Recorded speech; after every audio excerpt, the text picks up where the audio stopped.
Dear friends, my name is Tawhid Adi Fard. My background is counseling, and in the past about 30 years I have been working as a family and individual counselor in North America, serving this great, wonderful, generous people. Dear friends, whatever I am explaining here, these are all my personal perceptions and understandings from the writings of Eastern and Western psychology, from the writings of atheism, Marxism, materialistic humanism, New Age spirituality, from the writings of humanistic spiritual educators like Rumi, like Wayne Dyer, Bruce Lipton and others, and from the writings of great religions like Christianity, the Baha'i Faith, Hinduism, Buddhism, Judaism and others. Dear friends, if you disagree with some of these points, which is natural, and some of you may be so kind to try to help me to improve my talks, for that purpose I give you my telephone number. As you know, I live in Ontario, Canada, and this is my telephone number, 519-578-9814. You may contact me and help me to improve my talks. Thanks for that. Today's discussion is about love, and let's go directly to the point.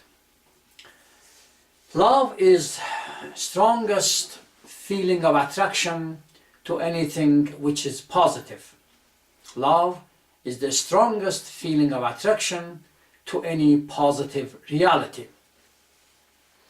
A positive reality is a reality which is beneficial to our physical, mental, or social health.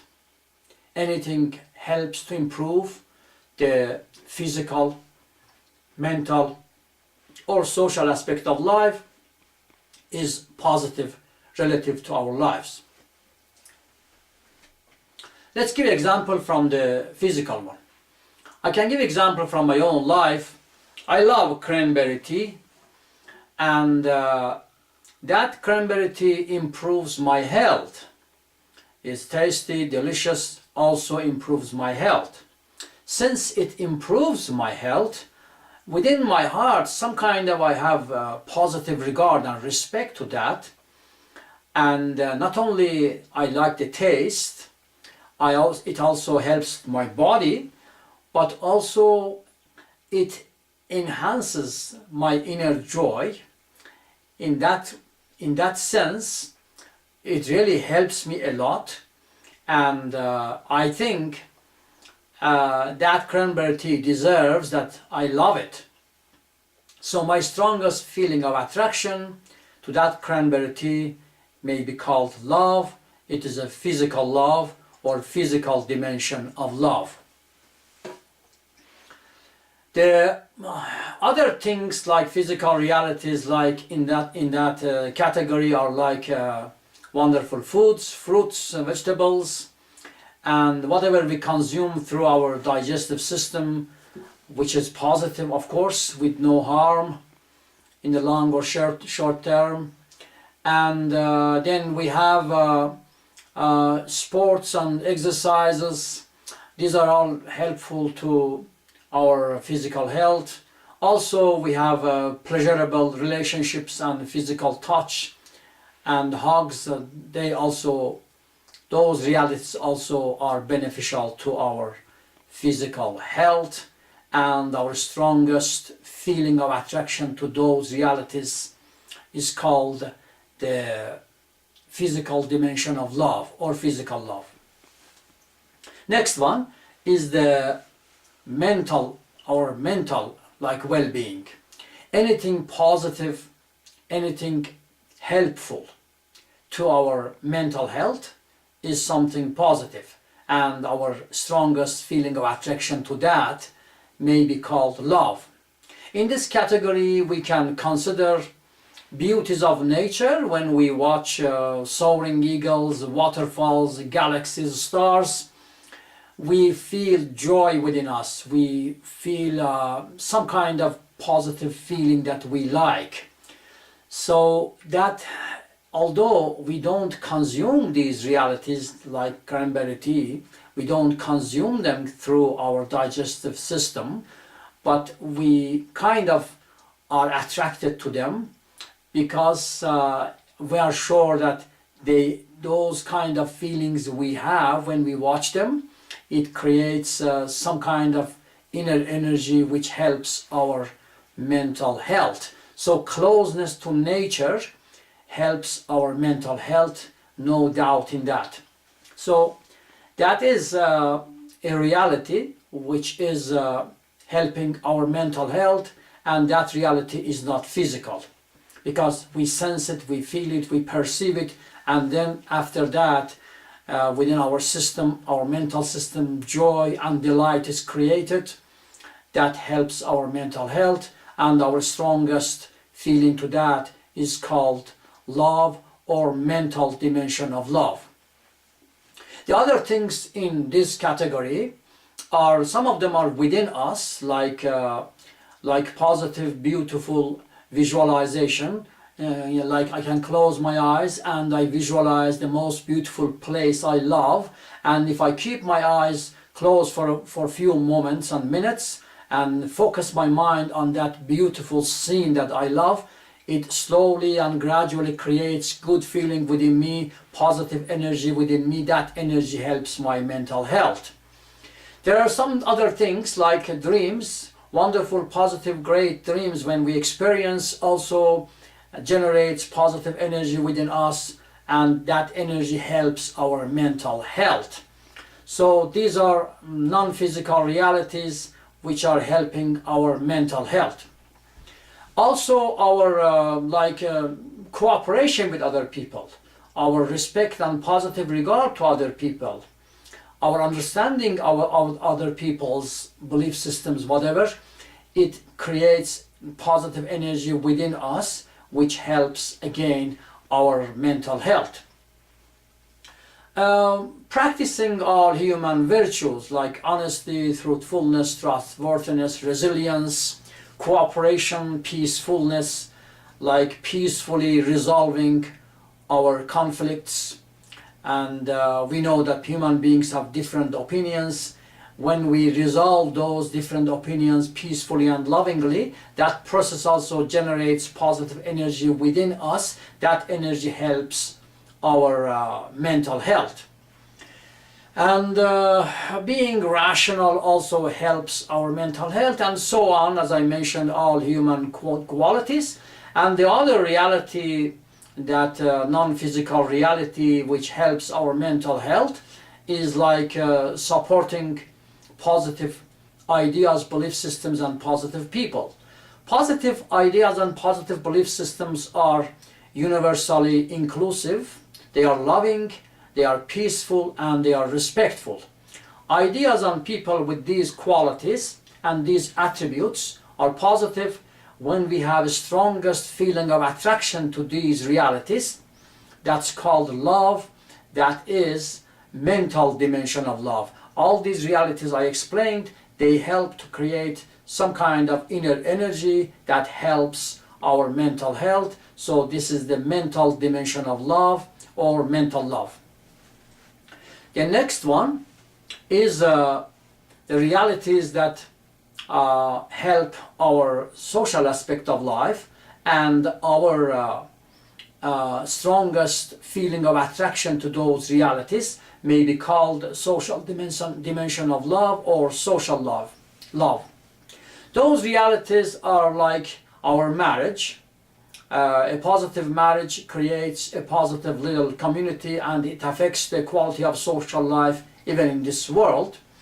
And the way we deal with other people, like peaceful conflict resolutions, respecting other people, loving other people, helping other people, and also our attraction to a globally, universally inclusive, loving, respectful belief systems based on freedom, our attraction, our strongest feeling of attraction to those belief systems and those kind of individuals also may be called the social dimension of love or social love.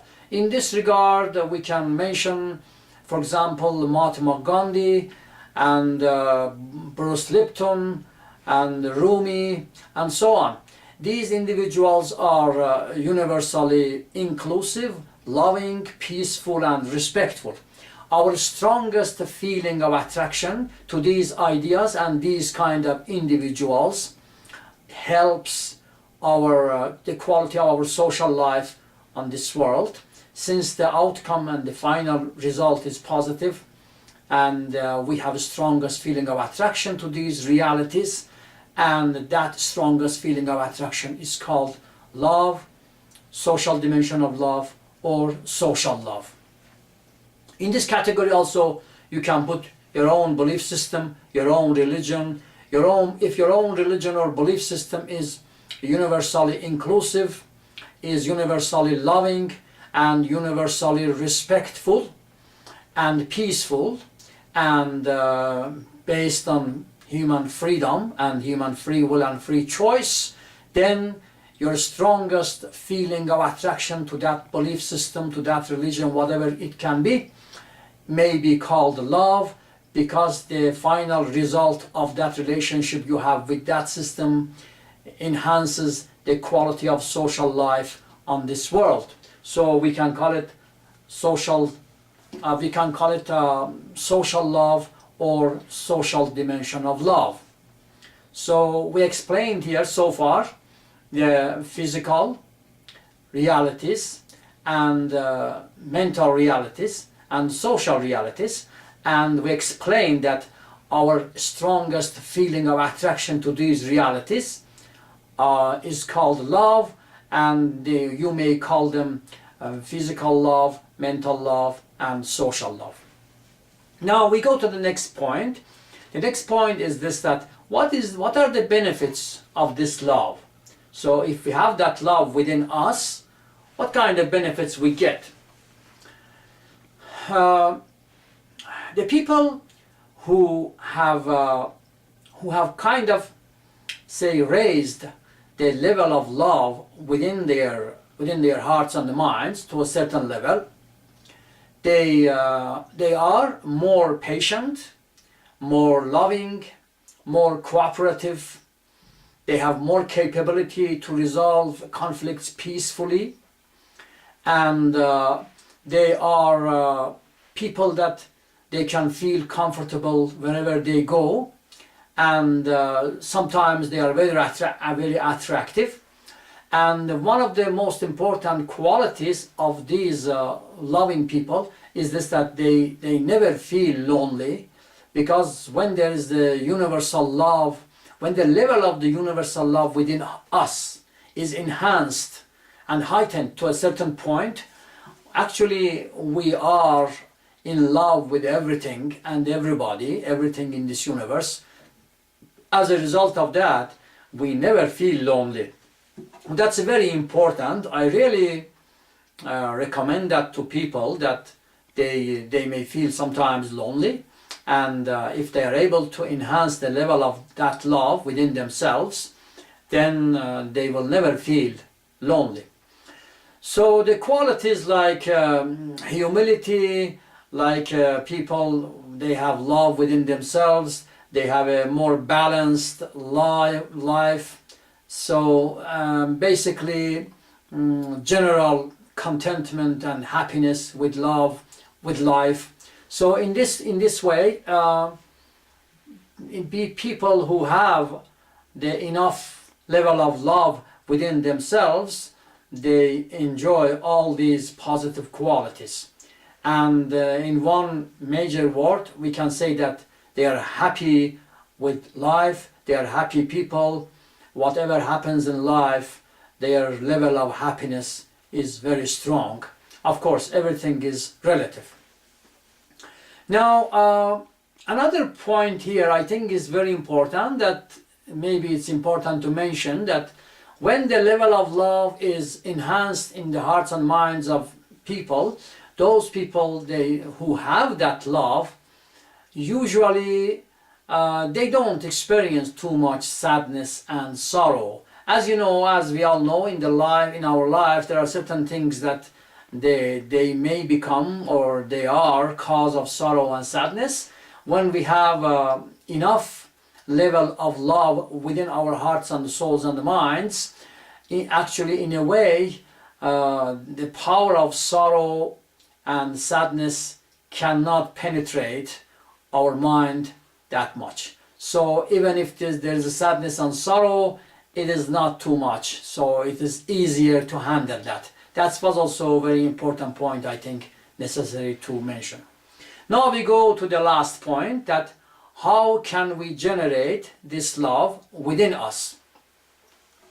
As we know that the goal of life in this world, according all the psychologists of the world and all the great thinkers, all the founders of our religions, the goal of life is self-actualization and also serving humanity. It has two dimensions, which are service and self-development. When we talk about self-development, some people believe that we have a next life after the human consciousness detaches from the body. So this definition of the goal of life is applicable to their ideas, in the sense that if we develop ourselves in this world properly, and our consciousness, which the development is within that consciousness, our consciousness, if detaches from the body, moves to next life, will be happy. So the people who believe in next life after the physical death, also they agree with this definition, that the goal of life is self-development, also service. The people who don't believe in next life after physical death, they agree with this definition, because when we enjoy self-development and we develop ourselves, we become better people, and also we serve other people, the impact of our self-development somehow remains in this world, through the people we meet, through our friends, through our children. If we are better people, we impact all these people who are in relationship somehow with us, who are connected to us in a positive way. That positive impact remains in this world, becomes eternal in this world. So in any case we go, any way we go, the definition of the goal of life is self-development and serving other people. One goal, two dimensions, or two-dimensional or double-dimensional goal of life, like self-development and serving other people or humanity. Now, how can we connect this to the idea of generating love? The point is this, that the people who achieve this goal, the people who try their best to achieve this goal, the goal of self-development, also serving other people, they are the ones that also they enhance the level of love within themselves. So they generate love within themselves, the love that we are talking about. Now, before us, there have been many individuals who came to this world, and we know that they achieved self-realization or self-actualization. Also, they served humanity in the most sacrificial, selfless, inclusive and loving way. We know many of these people, and if we want to generate that love within us, that beneficial love that I explained before, the benefits of love, if we want to generate that love within us, one way is this, that to study the teachings and the life and basically behaviors. So those three, teachings, life and behaviors of these individuals who have achieved self-actualization, and also who have served humanity sacrificially, selflessly, inclusively, lovingly and peacefully. For example, people like Mahatma Gandhi, and in our times, there are people living like that. I personally believe that, for example, Bernie Siegel is one of them, like Wayne Dyer is one of them. These individuals are, I believe, serving humanity selflessly, and they are inclusive, they are universally loving and helpful, and so on. When we study their teachings and we focus on their behaviors, also we understand and concentrate on their personalities and the story of their lives. So there are, as I mentioned, three things: their teachings, the story of their life, the history of their life in a way, biography, and also their behaviors. This concentration on these people helps us gradually, these are as role models, they help us gradually to generate that love within us.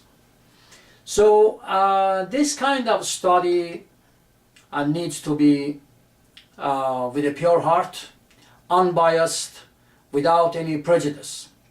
So when we do that kind of study in a selfless way, and our intention is self-actualization and serving humanity, and our heart is purified, in that sense, when we are studying those teachings, slowly the love we are talking about is going to be generated.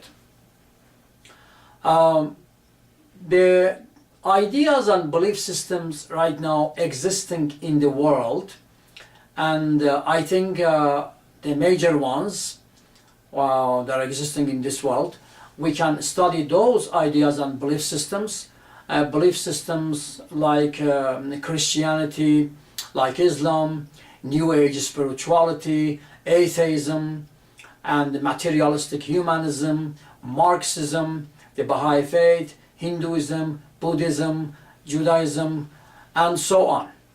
When we are studying these belief systems without prejudice, without any bias, with a pure heart, one point is very important, that we make sure that these belief systems are not only positive, beautiful, good in the books, but also they have positive impact on their supporters and followers. We may ask, when we are studying these belief systems, we may ask questions like, are the followers of this belief system in peace with each other? Are the followers of this belief system in peace with other people who disagree this belief system? Are they universally peaceful? That's very important. Are the followers of these belief systems competing or fighting for money? Are they fighting or competing for power? Are the followers of this belief system universally inclusive, loving, peaceful, respectful? Do they respect personal choice and the freedom of other people? These are the questions, maybe other questions also we may ask when we are studying these belief systems. Because if a belief system is not capable of uniting unity among its followers, and among its followers with other people who have different belief systems, and if a belief system is not capable to convince, to control its followers, not to fight for money, not to fight for power. If a belief system is not capable of generating these qualities, these positive qualities among its supporters and followers, then that belief system is only beautiful on the paper, and that doesn't have that mental or spiritual energy to unite its followers, with other people, to generate peaceful energy within the followers, to generate the energy of love within the followers, to generate the energy of cooperation with all the peoples of the world, regardless they believe, they accept this system, and they don't accept. So these are the questions that we need to consider when we are studying all these belief systems. Just being beautiful and nice in the book is not enough. A belief system needs to have some kind of mental or spiritual energy, not only to explain those wonderful points, but also capable of implementing those points to a certain degree, of course. Nobody can find a perfect community, but if there is a 10% energy of peace within a community, is different from a community which has 90% energy of peace, cooperation, unity, and so on, and love, and so on, inclusiveness, and so on. So those points are very important when we are studying those belief systems. When we study all those belief systems, and also we consider our study and our actually work we are doing to achieve that love we are talking about. And if we consider this goal the most important priority in our life, it's very important to consider this as the most important priority in life, because if this process of work is going to generate love within our mind, then with that love we are going to be happy forever in this world. I mean in this world. Also, if some people believe in next life after they die, that love is going to generate happiness in the same soul who lived here, who was happy here. So it means that the reward and the outcome and the fruit of this work is so great that it deserves to be considered as the most important priority in our life. So if we study all these belief systems as I mentioned, and we consider this as the most important priority, and we have a pure heart, our intention is to serve other people, and our intention is to grow spiritually and the highest level of self-development, then if we continue doing this in a very special moment of life, we will realize that, within us we have come to know our own personal belief system for our self-development and also service. If we are studying all these paths, the study of all these paths, finally, with those conditions I explained, finally will create our own personal belief system within us. That personal belief system could be one of those belief systems, whatever makes honestly sense to the seeker, and it could be also a seeker may come to conclusion that none of those belief systems that he studied is enough for him. He doesn't agree with any of those belief systems. That's also fine. If this kind of conclusion is based on honesty and sincerity, is fine, is positive, then what happens? This seeker who is not accepting any of those existing belief systems after complete study will create his own belief system.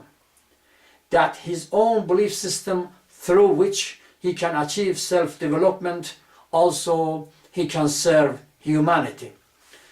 So the bottom line is this, that when finally, after studying all these belief systems and with all those conditions, points I mentioned, we come to understand that, now I have my own belief system. I know what to do clearly, how to achieve self-actualization, self-development, and how to serve humanity.